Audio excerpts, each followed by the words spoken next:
കേരളത്തിലെ സീറോ മലബാർ സഭയെ സംബന്ധിച്ച് ഇപ്പോൾ വലിയ ഒരു പ്രതിസന്ധിയിലൂടെയാണ് പോയിക്കൊണ്ടിരിക്കുക.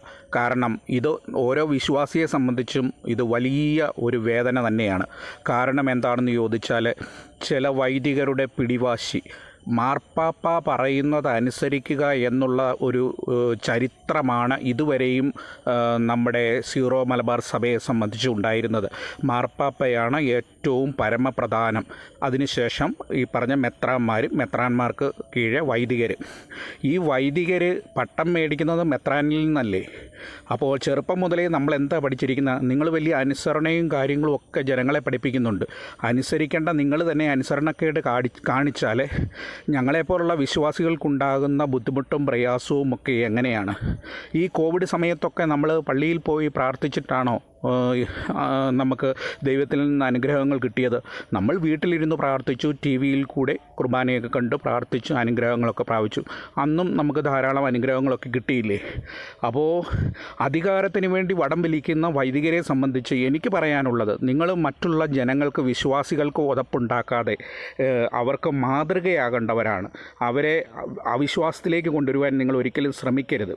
കാരണം എനിക്ക് ബഹുമാനപ്പെട്ട വൈദികരോട് അപേക്ഷിക്കാനുള്ളത് ഒരേ ഒരു കാര്യമാണ്.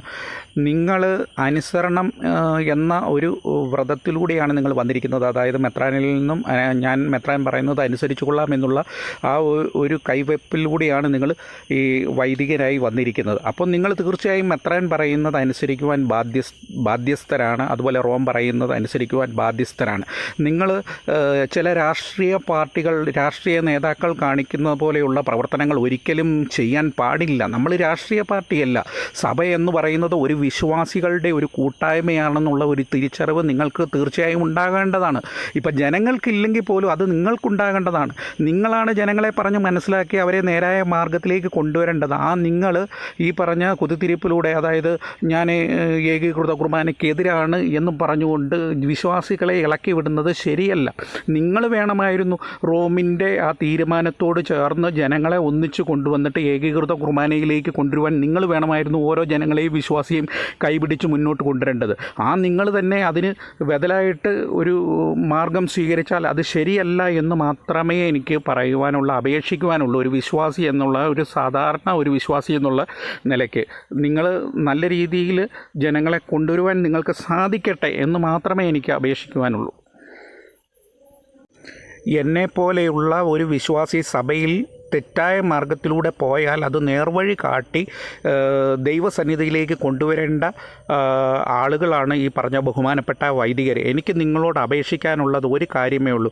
എൻ്റെ വൈദികരെ, നിങ്ങൾ ഈ പറഞ്ഞ ജനങ്ങൾക്ക് ഒരു ഉതപ്പുണ്ടാക്കാത്ത രീതിയിൽ നമ്മുടെ കേരളത്തിലെ എല്ലാ സീറോ മലബാർ സഭയെ സംബന്ധിച്ച് ഒന്നിച്ചു നിൽക്കുകയും പ്രാർത്ഥനകൾ മാർപ്പാപ്പ പറയുന്നതനുസരിച്ചുള്ള പ്രാർത്ഥനാ രീതികൾ അനുസരിക്കുകയും ചെയ്താൽ തീരാവുന്നതല്ലേ ഉള്ളൂ. നിങ്ങൾ പട്ടവും ഒക്കെ മേടിച്ചപ്പോൾ നിങ്ങൾ ഈ പറഞ്ഞ മെത്രാൻ്റെ കയ്യിൽ നിന്നാണ് വാങ്ങിയത്. മെത്രാനെ വാഴിച്ചതാരാണ്? മാർപ്പാപ്പയാണ്. അതായത് നമ്മൾ ചെറുപ്പം മുതലേ പഠിച്ചിരിക്കുന്നതാണ്. മാർപ്പാപ്പയ്ക്ക് കീഴിൽ മെത്രാന്മാർക്ക് കീഴിൽ വൈദികർ. അതായത് മെത്രാന്മാരാണ് ഈ വൈദികരെ തലയിൽ കൈവച്ച് ആശീർവദിച്ച് പട്ടം കൊടുത്ത് ഒരു അച്ഛനാക്കി സഭയിലേക്ക് കൊണ്ടുവന്നു.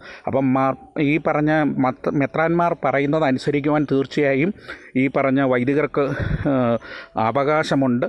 അവരെ അനുസരിക്കുക തന്നെ വേണം. ഇത് കണ്ടല്ലേ ഞങ്ങളെപ്പോലുള്ള വിശ്വാസികൾ വളർന്നു വരുന്നത്. ഞങ്ങൾക്കൊക്കെ ഇപ്പം സത്യം പറഞ്ഞാൽ ഈ പറഞ്ഞ വിശ്വാസത്തിൽ നിന്ന് വ്യതിചലിച്ചു പോകുന്ന ഒരു ടെൻഡൻസി ഉണ്ടാക്കുവാൻ ഉള്ള കാരണം നിങ്ങളാണ്. അതായത് വഴിതെറ്റിപ്പോയ കുഞ്ഞാടിനെ കണ്ടെത്തി നേർവഴിയിലേക്ക് കൊണ്ടുവരേണ്ട നിങ്ങൾ അവരെ വഴിതെറ്റിക്കുന്ന രീതിയിലേക്ക് വന്നു കഴിഞ്ഞാൽ പിന്നെ ഞങ്ങളെപ്പോലുള്ള വിശ്വാസികളുടെ കാര്യം എങ്ങനെയാണ്?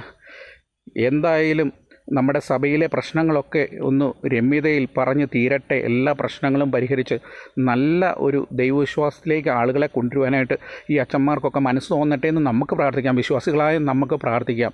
അപ്പോൾ എല്ലാം ദൈവം ഒരു നല്ല ഒരു അവസരം ഒരുക്കട്ടെ എന്ന് നമുക്ക് ആത്മാർത്ഥമായി പ്രാർത്ഥിക്കാം.